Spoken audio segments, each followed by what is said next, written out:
In this video, we're going to talk about how to penetrate a girl's mind and make her attracted to you. This is important not only for initial attraction, but also to form a connection between you and her on this deeper level, and ultimately to move things forward so things can become sexual between you and her. This is actually very similar to something in sales that I heard from The Wolf of Wall Street. Not the movie, but the actual guy that the movie is based off of, where he was talking about making sales calls to corporations, and there's something he calls getting past the gatekeeper. Basically, if you want to get a hold of someone high up in a corporation who can actually make decisions, it's impossible to contact them directly because they'll always have a secretary to filter out the calls and basically screen for any kind of salesperson and not let them get through. So the secretary serves the role of gatekeeper, where based off of just a few seconds or a very short period of time, she has to classify you in a certain way and decide whether or not she's going to let you talk to whoever you want to talk to. So in order to actually make sales, you have to get past this gatekeeper and talk directly to a person with decision-making powers. You must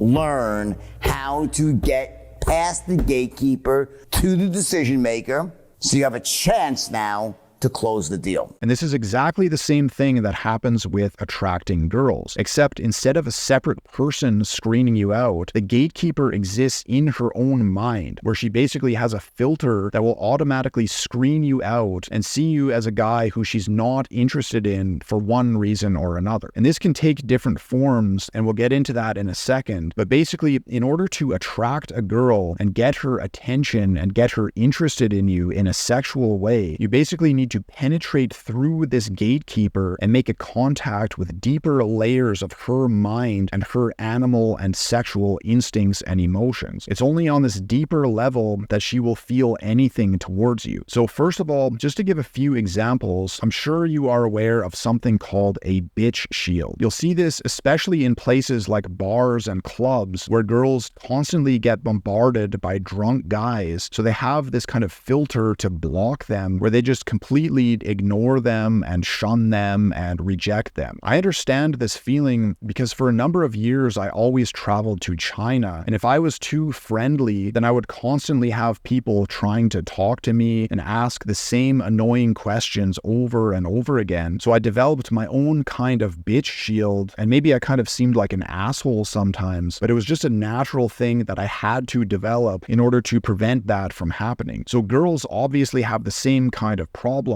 where if they just seem super friendly and approachable, they'll get constantly bombarded with annoying guys trying to talk to them and have no peace whatsoever. But this is just one example. The same basic phenomenon can take many different forms depending on the situation. So for example, maybe you're talking to her and she's just kind of cold and indifferent, or maybe she's just kind of being polite in order to not hurt your feelings, but it's just a very bland, platonic kind of interaction. Or maybe in a situation where there is some sort of attraction, but she's kind of defensive and giving you tests and not willing to just throw herself at you. Or it could just be completely in your own mind, where a beautiful girl just has a kind of intimidating aura, and you imagine that she would have a bad reaction if you were to try and talk to her, so you just don't do it. This is actually the most common form of the gatekeeper, which is your own fear inside your own mind. But there can also be a more subtle sort of invisible barrier. Like even if you know the girl and have some sort of relationship or friendship with her, but there's like a shield of friendliness where she just treats you in a sort of friendly manner, but it's kind of like a mask, and you're not really communicating with her on these deeper levels at all. A good example of this, and something that can help illustrate how to get through this barrier, is the friend zone. If we go back to the example of getting past the gatekeeper in sales, one of the things that he talks about in that video is that some people try to use the strategy of befriending the gatekeeper and establishing some sort of friendly terms with them and giving gifts and stuff like that in the hopes that you will slowly work your way to gaining trust and eventually being able to talk to someone higher up. But he says that this is a bad strategy that takes a very long time, and it only ever works in very rare circumstances. So it's not at all the best way to get past the gatekeeper. And it's exactly the same with girls, where one way that people try to do this is to hide their real intentions and have a more friendly sort of relationship relationship and then try to weasel their way in sometime later on. But the fact that they lack the confidence and ability to directly communicate their real intentions in the first place means that they will continue to lack that confidence later on. And so they usually just kind of wait and hope for the girl to someday decide to make a move and make things happen, which is never going to happen because she's simply not interested. And even if the guy does eventually try to make something happen, it will usually be in the form of trying to convince her through logical reasoning that they should be together or that she should sleep with you. I'm sure most people have actually done something like this, like I have in my past, where, for example, I tried to tell my ex-girlfriend how much I liked her and explain to her why we should be together. This kind of thing absolutely does not work. It's like the equivalent of phoning a corporation and giving a sales pitch to the secretary, who has no power whatsoever to make a decision to buy something on behalf of the corporation. So she's not even going to want to listen to it. And I think most people can kind of understand that this is not a good strategy. Like, it's common knowledge that being in the friend zone is not a good position to be in, but the same basic thing can also happen on more subtle levels. For example, it could even be a married couple where they no longer have very much sex, and the husband tries to passive-aggressively shame her into sleeping with him. Like, she has a duty to feel a certain way towards him and to treat him a certain way. And just a side note, the entire red pill movement is plagued with this exact problem. Basically, it's guys trying to shame women through logical reasoning to behave differently. And I'm not going to get into that now, and there can be many other examples as well, but the point is that in one way or another, it's all trying to communicate to her logical mind. But her logical mind is not going to make the decision of whether she likes you or not, or whether she wants to sleep with you or not. It doesn't even have the ability to make that decision. The one who can make that decision and feel attracted to you and be drawn towards you and want to be with you is her deeper self underneath the filter of her logical mind. If you can make a contact with this deeper part of her and make her attracted to you on this level, then her logical mind will follow along and rationalize reasons to be with you and to move things forward and everything else. But the root is this underlying attraction on a deeper level, not her logical mind. So you basically have to penetrate through her logical mind and make a direct contact and communicate directly with her deeper mind or her true self. I met a girl in Ukraine a couple of years ago. I was actually living there right up until the war started. That's a whole other story. But she put this phenomenon in a way that I'll always remember. She said, "You have to speak to their souls." I only met her very briefly because she was leaving the country the next day, but there was a definite, deeper kind of underlying connection between us that I could feel very strongly. And she even told me before we said goodbye that I really touched her soul. So this is the kind of connection that I'm talking about. If you have this, then the girl will be like almost hypnotized by you, and she'll be intensely attracted to you. But how to actually do this? The first essential element, which can also serve as a metaphor for this phenomenon as a whole, is eye contact. Basically, eye contact is the most direct way to pierce through and make contact with deeper layers of her mind and animal and sexual instincts. Like, I'm sure you felt this kind of strong feeling, like if you make eye contact with an attractive girl, it stirs up these deeper instinctive emotions because the eyes are directly connected to these deeper layers of the mind. So through eye contact, you can form a connection with her on this deeper instinctive level in a very raw way. And there are three main elements of eye contact that I want to dissect because it's the same underlying phenomenon for everything else. So the first element is intent. Like, you are looking directly at her. Like, she is in your crosshairs and you are interested in her. So this intent is like an arrow that pierces through to make a direct contact with her. And you can do this by simply looking into her eyes. And the second element is to have the strength inside of yourself to handle the backlash. In other words, you need the confidence and strength of frame to back up your intent. So basically, if you are looking into her eyes, she's also looking at you. So you need to be able to handle the possibility of her judgment and what she might be thinking of you. And this happens on a very raw and instinctive level. Like, if you can't handle this, then you'll just feel this kind of strong pressure and then instinctively look away. or you're going to come across in a kind of creepy way, or your eyes are just going to kind of glaze over and lack the depth of power to be able to penetrate to these deeper levels. So basically, you need the confidence on this raw instinctive level so that she feels that she's in your eyes or your frame, rather than feeling that you are in her eyes and in her frame. And the third element is persistence. So you need to maintain the eye contact and hold the tension in order to penetrate to these deeper layers, rather than just like making eye contact for a split second and then look away and hope that she likes you because of that. If you want more in-depth training specifically on eye contact, I actually have an entire module in my course with exercises and everything to train yourself to directly tap into this and develop this kind of depth and power in your eyes so that you can actually do this. And this feeling that you rile up through eye contact, that you can feel inside of yourself and that she can feel inside of herself, this is actually the source of attraction and also the source of confidence with girls in general. Eye contact is one of the keys. But again, it's not just eye contact. This exact same phenomenon of penetrating through the invisible barrier needs to be applied in other ways as well. But it always needs to include these same three elements. So I'll give a few examples from my own experience just to illustrate what I'm talking about. I remember one time many years ago, I was on a date with a girl and everything was going pretty good. But then I went to the bathroom, and when I came back, she was just looking at her cell phone and she didn't look up or acknowledge me or anything. And this was when I first started really learning how to meet and date girls. So it was like a little challenge that I had to face. But basically, all I did was I just sat down and looked at her and said, hello, with this kind of flirtatious intonation. So that got her attention and she looked up from her phone and continued the conversation with me. And this is a very basic example, but it illustrates this phenomenon where she was in the mode of looking at her phone and kind of ignoring me. And I had to penetrate through that to get her attention back on me. So this includes, first of all, the intent where I was directly looking at her and saying hello to prod her and to get her attention and get her to respond to me. And then I had the strength of frame where I wasn't dependent on her validation. Like I didn't need her to reinitiate the conversation for me. And I wasn't emotionally affected by the fact that she was not paying attention to me or anything like that. Basically, I just kept the same kind of energy and reinitiated the conversation. And as for persistence, basically, it's not just a matter of getting her attention and then that's it. Like I still had to maintain that same kind of energy going forward as well. Another example that can more specifically illustrate this kind of persistence in a very similar situation was one time I met a girl, and this was when I first started approaching girls, which I started doing at a hostel in China that I used to hang out at. And there was a cute girl sitting on a stool that overlooked the city. So I sat down beside her and said hello in a similar way that I just mentioned. That was like my original pickup line at that time. But she completely ignored me. So I said it again, and then again she ignored me until I said it a third time, even louder, so that I was sure to get through and get her attention, which I did. And then everything went from there, and I ended up getting to know her pretty well. So again, I had the intent, and then I had to handle the backlash and handle the rejection without being affected by it, and then persist so that I got through to her. And this is also true for just approaching girls in general, where you show direct intent by approaching her, but then you need the confidence and the strength of frame to handle her reaction and handle the pressure of the overall environment that you're in to sort of contain her and contain everything within your frame. And then you need to persist and plow through the initial awkwardness and start a conversation. So basically, the key is that you need to provoke a reaction out of her, which is the intent, and then handle the backlash and maintain your frame, and then persist and hold the tension. And this same formula is at the core of everything. Like, for example, if you tease a girl, like make fun of her about something. That's impressive.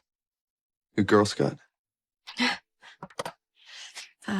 No. You're basically prodding her a little bit to provoke a reaction, but then you need the strength of frame to back it up. Otherwise, she'll just get like angry or annoyed with you and you'll get defensive and lose the frame. So you need the strength to back it up, and then you need to hold the tension, like not just make fun of her and then quickly deflect to something else. Teasing is actually one of the best ways that you can use to bypass the gatekeeper of her mind and form an initial attraction and connection with her. I remember one time my sister told me that when she was young, like in junior high school, she went to a movie with some friends and there was a guy who kept throwing popcorn at her. And because of that, she had a crush on him for years just from throwing popcorn, because it contains all these same elements. Like he threw the popcorn at her, which is the intent, like directed at her and prodding her. And then presumably he was able to handle the backlash and didn't care if she was offended by that or anything. And then he persisted and threw more at her. I actually had a crazy experience that was kind of similar to that, where I was at my ex-girlfriend's birthday party. This was after we broke up, but I was still friends with her. And let's just say that she's a little bit crazy, and one thing led to another, and the entire bar turned into a giant food fight. And there was a really hot girl there, and at one point I took a big handful of mustard and ketchup in each of my hands, and I came up from behind her and smeared it all over her face. And then she turned around and tried to get me back, but I held her hands back. So we were like holding hands with wet mustard and ketchup. And it was actually very sexual. And then later that night, we ended up taking a taxi together and making out and practically having sex in the taxi. So basically it's the exact same phenomenon, just in a more crazy kind of situation where I was showing intent and prodding a reaction from her by smearing condiments